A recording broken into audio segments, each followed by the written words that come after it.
अखिलेश बहुत अच्छे नेता हैं, बहुत बढ़िया नेता हैं। पीडीए की बात कर रहे हो, पीडीए जीतेगा क्या? अखिलेश जी कैसे नेता है? बहुत बढ़िया नेता, उनसे बढ़िया कोई नेता नहीं है। स्वामी प्रसाद मौर्य, स्वामी प्रसाद मौर्य। इसमें बदलाव होगा और भाजपा सत्ता से जाएगी, पिछड़ों का राज्य आएगा, बराबर सबको जिसकी जितनी भागीदारी है उसकी स्वामी प्रसाद मौर्य के साथ है तो हाथ खड़े कर दीजिए। अगर स्वामी प्रसाद मौर्य के साथ खड़े हैं सब लोग स्वामी प्रसाद मौर्य आरएस कुशवाहा जरूर है, लेकिन ये सारे के सारे लोग आपस में बिछड़े हैं। और जिस दिन ये सारे बिछड़े आपस में पिछड़े एक हो जाएंगे, उस दिन किसी का चलने वाली दांत गलने वाली नहीं। प्रदेश में देश में पिछड़ों का शासन होना चाहिए और जातिगत आधारित जनगणना।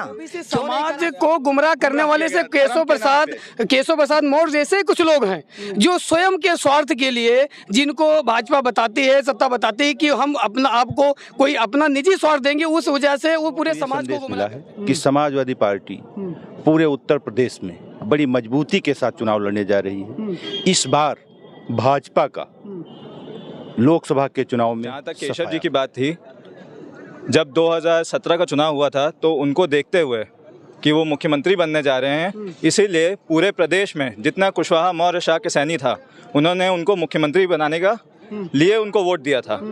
लेकिन भाजपा ने वहाँ पे उनको स्टूल पे बैठाने का काम किया और किसी और को। मौर्य शाह सैनी कुशवाहा समाज का बड़ा नेता कौन, स्वामी प्रसाद मौर्य या केशव प्रसाद मौर्य?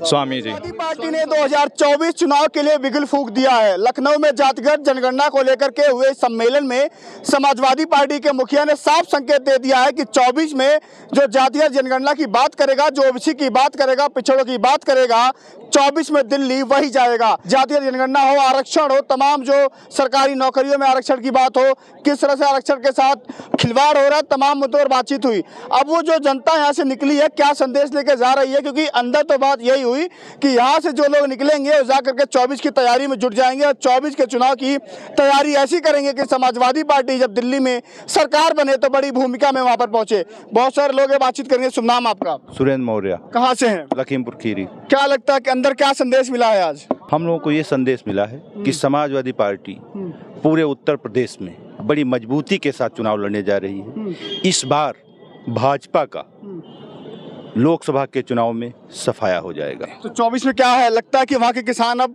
समाजवादी पार्टी के साथ हैं या बीजेपी के 5 किलो राशन या 2000 मोदी जो दे रहे हैं उसके साथ हैं? जनता एक बार धोखे में आ सकती है, 2 बार धोखे में आ सकती है, 3 बार धोखे।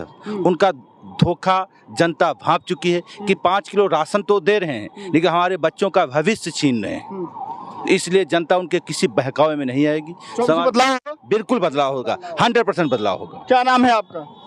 काशीराम जी। कहाँ से आए हैं? लखीमपुर से। क्या माहौल है वहाँ पर अभी? अंदर क्या संदेश मिला है? अंदर से जो है माहौल अच्छा है। हाँ, समाजवादी पार्टी जो टिकट पाई वो चुनाव जीत जाएगी। शुभ नाम आपका? डॉक्टर अर्पित कुशवाहा। कुशवाहा जी, लगातार बीजेपी कहती है कि हमारे साथ पिछड़ों के नेता हैं, चाहे केशव प्रसाद मौर्य की बात करें, संजय निषाद की बात करें या तमाम जो पल्लवी पटेल केंद्रीय मंत्री हैं, ये तमाम जो नेता हैं, तो बीजेपी तो सबका साथ सबका विकास कर रही है ना। फिर क्या दिक्कत क्या आ गई कि समाजवादी पार्टी को यहाँ पर साकेत सैनी मौर्य कुशवाहा का सम्मेलन करवाना पड़ गया? देखिए, भाजपा कहने को तो कई उन्होंने मंत्री बना दिए हैं, लेकिन आप भी जानते हैं आजकल की मंत्रियों की क्या स्थिति है। जहाँ तक केशव जी की बात थी, जब 2017 का चुनाव हुआ था तो उनको देखते हुए कि वो मुख्यमंत्री बनने जा रहे हैं, इसीलिए पूरे प्रदेश में जितना कुशवाहा मौर्य शाह के सैनी था, उन्होंने उनको मुख्यमंत्री बनाने का लिए उनको वोट दिया था। लेकिन भाजपा ने वहाँ पे उनको स्टूल पे बैठाने का काम किया और किसी और को वहाँ पे मुख्यमंत्री बना दिया। सिराथू से चुनाव हार जाते हैं, उसके बाद से फिर भी डिप्टी सीएम बनाया जाता है, सम्मान तो मिल रहा है ना आपके समाज को वहाँ पर? सिर्फ और सिर्फ सिंबल के नाम पे है। अगर सही में सम्मान देना है तो बाकी लोगों को आप IAS PCS बनाइए, आप हर जगह भागीदारी दे, यूनिवर्सिटी हर जगह जहाँ पे पिछड़ों का आरक्षण जहाँ पे छीना जा रहा है वहाँ पे आप आरक्षण देने का काम दीजिए। खाली एक इंसान को आगे ऊपर बैठा के और उसके सहारे अगर आप चाहें कि आप पूरी जनता को बेवकूफ़ बना ले जाएंगे, पिछड़े को बेवकूफ़ बना ले जाएंगे, वो संभव नहीं है। आजकल का जो समाज है, आजकल का जो युवा है, वो जागरूक है पूरी तरीके से और पिछड़े जो हैं जानता है कि इंडिया के साथ ही रहेगा और इंडिया को ही जिताएगा इस बार। मौर्य शाह सैनी कुशवाहा समाज का बड़ा नेता कौन, स्वामी प्रसाद मौर्य या केशव प्रसाद मौर्य? स्वामी जी। स्वामी प्रसाद मौर्य जी। एक बात पीछे हो जाइए, मैं एक सवाल लेता हूँ, आप सभी से सवाल है। जितने लोग सवाल लेता हूँ। आज के नेता नहीं है स्वामी जी। से नेता हैं, बहुत पहले से हैं। मैं सवाल लेता हूँ फिर बात करेंगे। मैं सवाल लेता हूँ, जितने लोग अगर स्वामी प्रसाद मौर्य के साथ है तो हाथ खड़े कर दीजिए। अगर स्वामी प्रसाद मौर्य के साथ खड़े हैं सब लोग स्वामी प्रसाद मौर्य आरएस कुशवाहा के साथ हैं। स्वामी प्रसाद मौर्य, स्वामी प्रसाद मौर्य का नेता कैसा हो, स्वामी प्रसाद मौर्य जैसा हो, पिछड़ों का नेता कैसा हो, स्वामी प्रसाद मौर्य जैसा हो। केशव प्रसाद मौर्य में क्या कमी रहेगी भाई? आपके समाज के हैं, डिप्टी सीएम है 2-2 बार के। कोनो समाज के लिए करते हैं, वो कोई बता केशव ने ये काम किया? कैसे आप किसी एक भी काम बता केशव ने किया है? डिप्टी चीफ मिनिस्टर होते आज तक पिछड़े जात या समाज के लिए किया हो? कोई कॉलेज किया हो, कोई डिग्री कॉलेज किया, कोई नौकरी दी, कोई वो बता दीजिए एक भी। जातिगत जनगणना को लेकर के सवाल पूछा गया एक बार है तो बड़े दबे मन से बोला था कि होनी चाहिए। भाई साहब, मैं डॉक्टर जेके भारत रायबरेली से आया हुआ हूं और पिछड़ों की राजनीति की वकालत करता हूं। वास्तव में प्रदेश में, देश में पिछड़ों का शासन होना चाहिए और जातिगत आधारित जनगणना क्यों नहीं कराती? पिछड़ों के आधार पर जाति आधारित जनगणना क्यों नहीं? क्या सरकार को डर है कि पिछड़े अपनी संख्या जान जाएंगे तो देश पे राज करना शुरू कर देंगे, वोटों की ताकत दिखा देंगे? ये डर है सरकार को। अरे भैया, मैं तो एक बात और आपसे कहता हूं बड़े खुले मन से, जो मोदी सरकार 2000 के नोट को बंद कर देती है ये आधी रात को, जो मोदी सरकार 500 के नोट को बंद कर देती है आधी रात को, वही मोदी सरकार अगर पिछड़ों की जनगणना नहीं करा पाती तो उसी कलम से जारी करें आदेश कि कल से कोई अब उपजाति नहीं लिखेगा। नारायण गुरु ने कहा था कि अपने चेलों को कि जात विहीन समाज की रचना करो। अरे कर डाले मोदी सरकार जात विहीन समाज की। अरे देश के प्रधानमंत्री कहते हैं मैं पिछड़ा हूँ, मैं पिछड़े समाज से आता हूँ, गरीब माँ का बेटा हूँ, फिर भी जातिगत आधारित जनगणना में देरी क्यों? पिछड़े हैं वो। पिछड़ों के खुद प्रधानमंत्री बनने के लिए पिछड़ा बन गए और पिछड़ों के भलों के लिए पिछड़ों के। क्या लगता है देश के प्रधानमंत्री पिछड़े हैं? वो तो कहते हैं कि मैं पिछड़ा हूँ, पिछड़े समाज से आता हूँ। देखो, पहली बात तो प्रधानमंत्री सबसे बड़े जुमलेश्वर हैं। अगर पिछड़ी जात के होते तो पिछड़े जात के हित के लिए काम करते।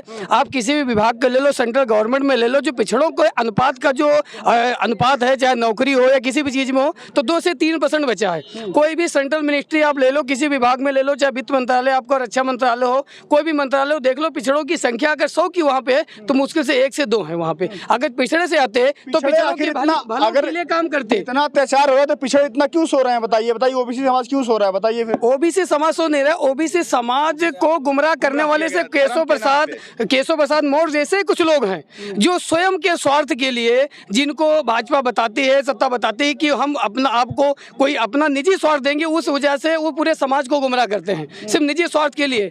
और जो भाजपा उनको साथ में रखे वो सिर्फ पिछड़ों का वोट बैंक बनाने के लिए साथ में रखे और बाकी कुछ भी नहीं है। वो एक समझ सकते एक फ्यूजल बल्ब है, भाजपा में कुछ भी नहीं होने वाला। अभी उन्होंने जातगढ़ जनगणना पे आवाज उठाई थी केशव प्रसाद मौर्य ने, जब उनको अकेले कमरे में बुलाया गया उसके बाद एक भी स्टेटमेंट उनका आया हो तो बताइए? कोई स्टेटमेंट नहीं आया है। होगा 24 में, यहाँ के क्या 24 में बदलाव होगा और भाजपा सत्ता से जाएगी, पिछड़ों का राज आएगा बराबर। सबको जिसकी जितनी भागीदारी है उसकी उतनी हिस्सेदारी मिलेगी। पिछड़ों का राज आएगा। देखिए, सबसे पहले तो आप पिछड़ों की बात कर रहे हैं, अब तर्कसंगत आपको बताना कि डायरेक्ट हम भी सबकी तरह बता दें? नहीं बताइए, मतलब समय कम है, थोड़ा चीजों अच्छे से करें। तो सुन लीजिए, जैसे ये पिछड़े जरूर हैं लेकिन ये सारे के सारे लोग आपस में बिछड़े हैं और जिस दिन ये सारे बिछड़े आपस में पिछड़े एक हो जाएंगे उस दिन किसी का चलने वाली दांत गलने वाली नहीं है। पहला पॉइंट। दूसरी पॉइंट आप पूछ रहे थे केशव प्रसाद मौर्य जी के बारे में, वो भी मेरे ही समाज से हैं, वो भी सम्राट के ही मतलब एक खानदान खून से हैं। एक भाई वो है, एक भाई हम हैं। लेकिन किसी भाई को, किसी नस को अगर दाब दिया जाए तो उसकी नस जब दब जाती है तो उसका कहीं कहीं कुछ काम नहीं कर पाता है। सवाल इस बात का है, जो आप स्वामी जी और केशव जी की बात की है तुल्यात्मक, तो स्वामी प्रसाद मौर्य जी ने जो पूर्व में कार्य किया है लोगों का, चाहे वो किसी भी स्तर का व्यक्ति हो, तो उसके लिए इन्होंने काम किया है। तो जब इन्होंने काम किया है पूर्व में, तो आज इनको पुनः फिर वो जनता याद कर रही है। बस सवाल इतना है कि पिछड़े आपस में बिछड़े हैं और जिस दिन कांटे और चुंबक के तरह सट जाएंगे उस दिन राज अपना होगा, सारे के सारे लोग ध्वस्त होंगे। सवाल ये भी है कि लगातार बीजेपी कह रही है कि बड़े बड़े नेता हमारे पास हैं, हम उनके लिए काम कर रहे हैं, सबका साथ सबका विकास हो रहा है, लगातार मोदी जी काम कर रहे हैं, योजनाएं गांव में पहुंच रही है, 5 किलो राशन और फ्री का सिलेंडर और शौचालय और रोड सड़क हो। आखिर इसका लाभ साग सोनी मौर्य कुशवाहा समाज तो ले रहा है ना। इसका जवाब तो हम आपको दे ही दूं। जब आपने कहा फ्री राशन 5 किलो देते हैं, मैं इसको मानता हूं। इसके पहले गैस सिलेंडर का कीमत कितना था, मैं आपसे पूछ रहा हूँ, आज उसकी कीमत कितनी हो गई है? तो कमाई बढ़ गई है आपकी? नहीं, कमाई क्या बढ़ गई है? एक मिनट, कमाई क्या बढ़ गई है, आप हमको बता दीजिए। कमाई पहले कमाते थे 5,000 कमाते हैं 20,000। नहीं, तो वो किसके लिए कमाई बढ़ी है? जिसकी सर्विस लगी है। एक मिनट, वो उसकी कमाई बढ़ी है जो जिसकी सर्विस लगी है, और जो खुरपी लेके धान निरा रहा है, खर निरा रहा है, उसकी कहाँ कमाई बढ़ी है? किसान की आय दोगुनी हो गई फिर? न तो दोगुनी हुई कहाँ।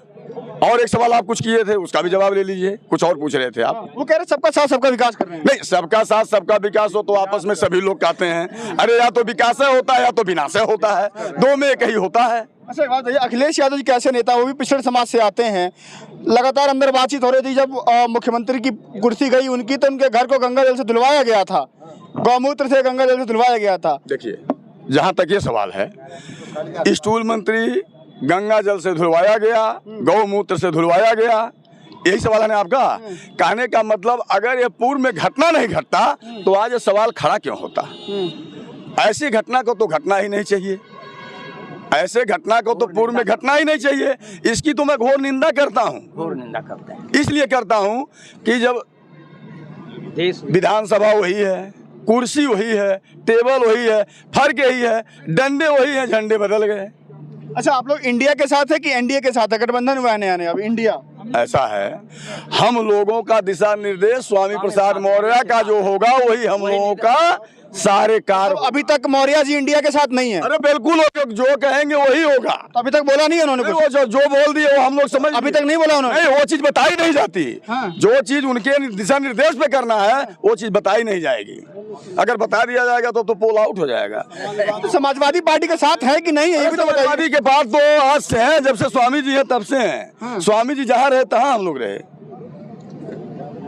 नया गठबंधन हुआ इंडिया है कि नहीं आप लोग? देखिए, गठबंधन की अभी तीसरी बैठक भी होने जा रही, वो लोग अभी स्वयं फाइनल नहीं कर पाए कैसे क्या होना है क्या नहीं होना है। अच्छा, और समाजवादी पार्टी कैसा करेगी 24 के चुनाव में, ये तो बताएंगे नहीं? समाजवादी पार्टी भी पिछड़ों की ही वकालत करेगी हर हालत में, जब तक पिछड़ों का अपराध में ना, क्योंकि पिछड़ा जाग चुका है भैया, पिछड़ा जाग चुका है। और जैसा हमारे भैया ने अभी बताया कि पिछड़ा बिछड़ा है और ये एक होने जा रहा है। चाहे जो राजनीतिक दल हो, जो दूसरे दलों में है वो भी अब पिछड़ों के लिए सोच रहे हैं, आप जान लीजिए। पिछड़ा किसके साथ है, अब इंडिया के साथ कि एनडीए के साथ? हम तो स्वामी प्रसाद मौर्य जी के साथ हैं और समाजवादी के साथ हैं, इंडिया के साथ हैं। अखिलेश जी कैसे नेता है? बहुत बढ़िया नेता, उनसे बढ़िया कोई नेता नहीं है। फिर भी चुनाव हार जाते हैं वो। चुनाव जीत जाएंगे, इस बार जीतेंगे, पूरी तरह जीतेंगे, पूरी तरह जीतेंगे। 14 हार गए, 17 हार गया, 19 हार गया, 22 हार गया, बताइए। नहीं, कौन हार गए? अखिलेश जी हार गए, समाजवादी पार्टी हार गई। नहीं, वो हारे हैं ना। चुनाव तो कोई हार सकता है, चुनाव तो कोई समय था इंदिरा गांधी भी हारी थी। चुनाव तो बड़े अच्छे लोग हार जाते। क्या लगता है परिवर्तन का माहौल है? चुनाव हारने का मतलब मन नहीं हारता है, दिमाग नहीं हारता है। चुनाव व्यक्ति हारता है ना, तो आज हारेगा, कल जीतेगा, परसों जीतेगा, नरसों हारेगा। ये तो लड़ाई के 24 में परिवर्तन होगा नहीं होगा? 24 में तो फाइनल होगा। परिवर्तन है 24 में, क्या माहौल है, परिवर्तन होगा नहीं होगा? 24 में परिवर्तन होगा, इसलिए परिवर्तन होगा कि 2014 के पहले श्री नरेंद्र मोदी ने कहा कि 6 महीने के अंदर महंगाई हम आधा करेंगे। महंगाई कम नहीं हुई, 36 सरिया 66 में हो गई। सारे मतलब महंगाई बढ़ गई। नौजवानों कहा था कमाई बढ़ गई आपकी कि किस कमाई बढ़ गई? भाजपा कह रही कमाई बढ़ गई है। कौन क्या करे? कमाई बढ़ गई है। भाजपा कह रही कमाई बढ़ गई। कैसे कमाई बढ़ गई? अरे आप ही बता दीजिए। आय दोगुनी हो गई। किसान को तो हर महीने 2000 खाते मिल रहा है, राशन खरीदना पड़ नहीं रहा है, 5 किलो से राशन दे रही सरकार, फ्री का सिलेंडर दे रही है, रोड रही है, घर दे रही है, शौचालय दे रही है। आप नीसपुरी की पिक्चर देखा है आपने? देखा नहीं देखा? वही एक काम करता था पहले, अंगूठा गेहूं भेज रहा था और लगा कई क्यों गेहूं भेज रहे हो घर घर, कहा अंगूठा टिकवाना। इसलिए पिछड़ों दलितों के साथ हकमारी करने के लिए जो भी पिछड़ों के नेता हैं, जो भी हैं, वो आज वो पिछड़ों की, दलितों, कमजोर की बात नहीं कर रहे हैं। मंडल कमीशन कब लागू हुआ? आज तक मंडल कमीशन की रिपोर्ट, आज 9 साल में एक भी गांव में किसी नौकरी मिली? बताइए, किसी को एक भी नौकरी नहीं मिली है। भारतीय जनता पार्टी पीडीए बनाम पीडीए करके, जैसे बताया कि जैसे केशव प्रसाद मौर्य को खड़ा कर दिया, माननीय केशव प्रसाद मौर्य जी को डिप्टी सीएम बनाया, सीएम का चेहरा दिखाया और बनाया क्या, डिप्टी सीएम। फिर वो खुश है वो? कहा अरे खुश तो रहेंगे ही, कहा वो घर में जाकर अकेले मिलिए। अब आपके मीडियम थोड़ी बोले काहे खुश हैं। पूरे प्रदेश का पिछड़ा समाज के नाम पर वोट दिया कि उत्तर प्रदेश का मुख्यमंत्री जो है पिछड़ा होगा, सब लोगों ने वोट दिया। आज स्थिति है कि पिछड़ों को स्टूल मंत्री बना दिए। मौर्य समाज का बड़ा नेता कौन? स्वामी प्रसाद मौर्य, केशव प्रसाद मौर्य? देखिए बड़ा छोटा की बात नहीं है। देखिए सभी लोग सम्राट अशोक के वंशज हैं। जिसके अंदर सम्राट अशोक का वंशज का रग बहता होगा वो भारतीय जनता पार्टी जैसी पार्टी में रह के भी वो विरोध करेगा। लेकिन करते नहीं है वो नहीं करते। समझे नेता कौन बड़ा है? जो समाज की बात करेगा वो समाज का बड़ा नेता है। अगर स्वामी प्रसाद मौर्य जी आज सामाजिक मंच पर बोल रहे हैं, राष्ट्रीय अध्यक्ष अखिलेश यादव जी आए हुए हैं, तो स्वाभाविक रूप से स्वामी प्रसाद समाज से निपट नेता हैं। वो श्री केशव प्रसाद मौर्य जी आरएसएस के रट्टू टोटा हैं। क्योंकि अखिलेश जी कैसे नेता हैं? अखिलेश बहुत अच्छे नेता हैं, बहुत बढ़िया नेता हैं। पीडीए की बात कर रहे हो, पीडीए जीतेगा क्या इसमें? बिल्कुल पीडीए जीतेगा, और पीडीए कम नहीं जीता है। जब पिछड़ा दलित लगा तब उत्तर प्रदेश ही नहीं पूरे देश में सरकार बदली। एक बार जनता दल के समय में देखा हो ना, जब पिछड़ा दलित कमजोर वर्ग के लोग लगे थे तब सारे के सारे जो है एक जो पर्चा भर के चुनाव जीत गया था। इस बार जब से इंडिया बनी है उत्तर प्रदेश ही नहीं पूरे देश से भारतीय जनता पार्टी की विदाई होने जा रही है। चलिए, यहाँ पर लखनऊ में मौजूद था, लोगों से बातचीत हुई। मैं बता दूं कि पिछड़ा, दलित, अल्पसंख्यक, अगर यूपी में ये तीनों पीडीए को जो नारा दिया समाजवादी पार्टी के मुखिया ने, तीनों अगर एक हो जाएं तो यूपी की लोकसभा की जो 80 सीटें जो दिल्ली जाने में बड़ी भूमिका निभाती हैं, उन 80 सीटों को जिनके साथ ये हैं उनके साथ जीतने में कोई रोक नहीं पाएगा। फिलहाल देखते हैं कि इस जो बैठक हुई, जो एक दिवसीय सम्मेलन था शाक्य मौर्य कुशवाहा समाज का, उससे क्या निकल के नतीजे आते हैं। स्वामी प्रसाद मौर्य ने मन से कहा कि समझना होगा और अपने हक की बात करनी होगी। समाज में उन लोगों को समझाना होगा जो कुछ लोग जो है, चंद लोग हैं जो कहीं और जाके बैठ के समाज के नाम पर वोट लेते हैं लेकिन काम नहीं करते हैं। आप क्या सोचते हैं? अपनी राय देना मत भूलिएगा। आपसे जल्द मुलाकात होगी। अपना ध्यान रखिएगा। फिलहाल के लिए नमस्कार।